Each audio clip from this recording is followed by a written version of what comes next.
So I'm having a chat with Crispin of Kula Shaker. How are you? Hello, good morning. I'm very fine. How is everything in the sound lab? Yes, all good. Keeping busy. It's show day today, so I've been busy trying to get that done. But yeah, this week's busy for you as well because you've got a new album on the way. We'll talk about that shortly because I want to talk about the single of Natural Magic first of all. Tell us about the single first of all. Well, it's the title track of the album, and we yeah, it just seemed like the best title actually for the record, and you kind of it's too easy to just take a track and say, well, the album's going to be called that, but it was so obvious in all of its associations that we should use it, so we went for it. Nice, nice. And that is off your new album, which is out this week, also known as Natural Magic. What can people expect to hear when they get a chance to take a listen? Well, they're going to hear the band that made K, and we did a couple of records together, and then I got fried out. And by 1999, I was a bit of a basket case, and I'd sort of retired by the age of 25, and managed to sort of talk myself back into it by 2006. But by which time Jay was playing with Oasis. So we've had 15 years or so with Jay not around, and something happened. There was an opening, an alignment in the stars, and it was amazing to hook up with him again. And it kind of it created a whole sort of wave of momentum with the record and with the band that we hadn't had for a long time. Yeah, yeah, I can well imagine. You've released a fair few records between Jay leaving and Jay coming back. How does this record in Natural Magic sound in comparison to your previous records? Are you going back to the start, or is it more similar to your most recent ones? Well, it's really the continuation of this sort of musical life. We got in. The difference really was that we got into a pattern of doing an album every 4 years or so, 4 or 5 years sometimes. It was a bit Pink Floyd in the sense that we were all doing other things, and the touring cycle would be quite long, and the recording and the writing would take a long time, and then people were doing other things, and I was working in film, Lonza was producing, and so then it took longer to get everyone together and do it.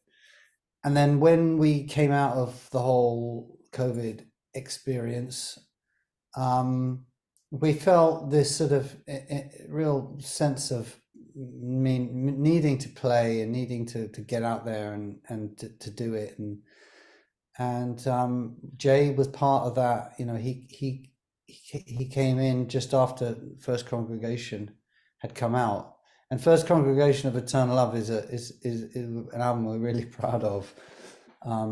But when Jay came back in, it brought in that sort of urgency that a lot of bands have when they get together for the first time and make the first record. And part of that comes from playing it live and testing it in audiences and having to blow an audience away.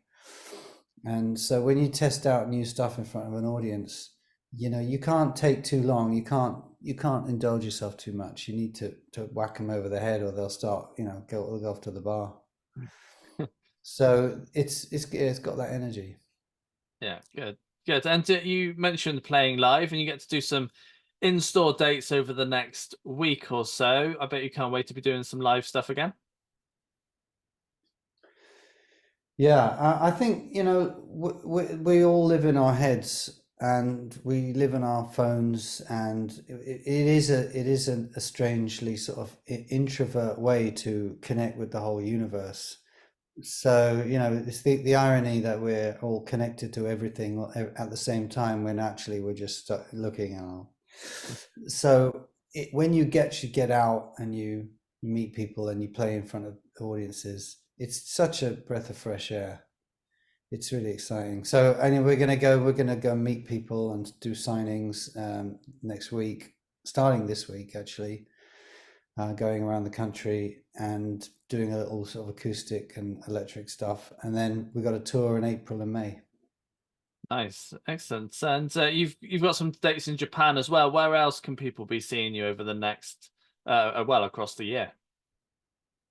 We're gonna be going back to America in the spring, I think. So and Europe, you name it.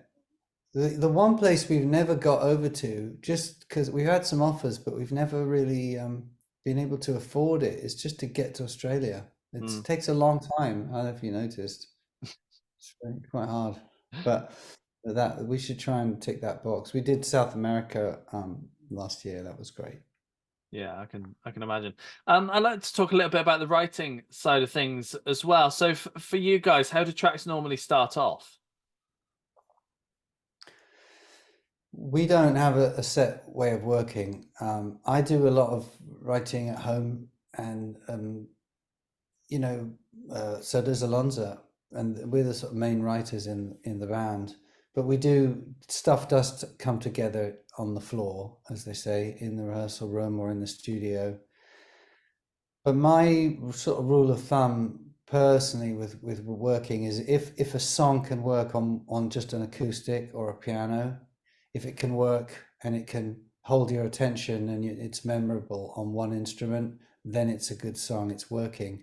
And if you need to just chuck loads of production and you need to be constantly building it up for it to be vibey, then you've got a problem.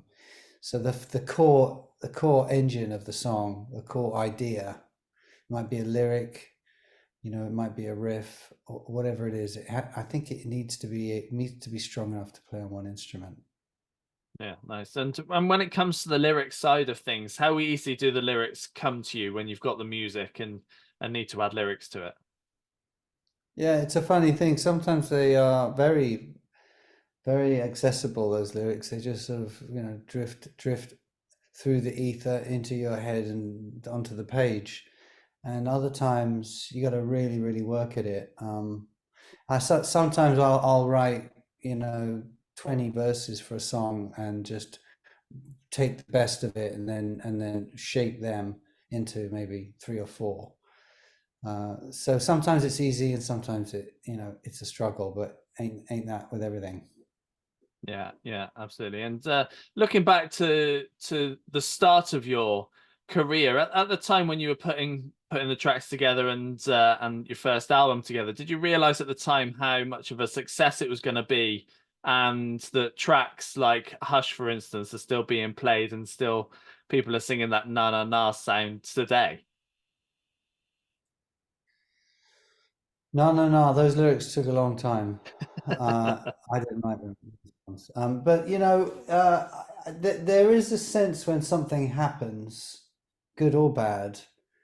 Personally, I always get an intuition, and it always feels inevitable when something happens. You go, of course, yeah. But no, I don't think that comes from a sense of entitlement, because it comes from bad things can feel inevitable as well. But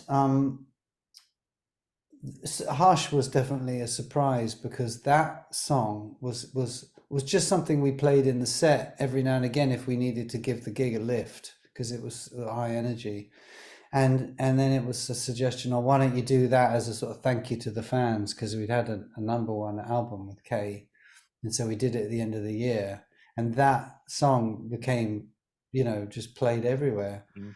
And so that was a surprise. Another surprise with that song was when somebody came to see us on tour and said, we want to have your song in our film. And it was like a slasher movie, and we watched a bit of this movie on the bus with the producer, and everybody got bored and sort of drifted off and went off, and I was the only one left, and it was a bit embarrassing. And we're like, yeah, and the record company said, oh no, you should definitely do it, it'll be worthwhile. And we all forgot about it and went off on holiday somewhere. I went off to India, and I was walking barefoot around some holy place, and I saw an English newspaper, and it just had the top 10 Hollywood films, and this film called I Know What You Did Last Summer, which was a massive slasher movie, and they've just rebooted it. It was number one, and that had our song in it. So there was a lot of surprises with Hush that you just couldn't anticipate. Yeah, I bet. Crispin, it's been a pleasure having a chat with you. All right, take care.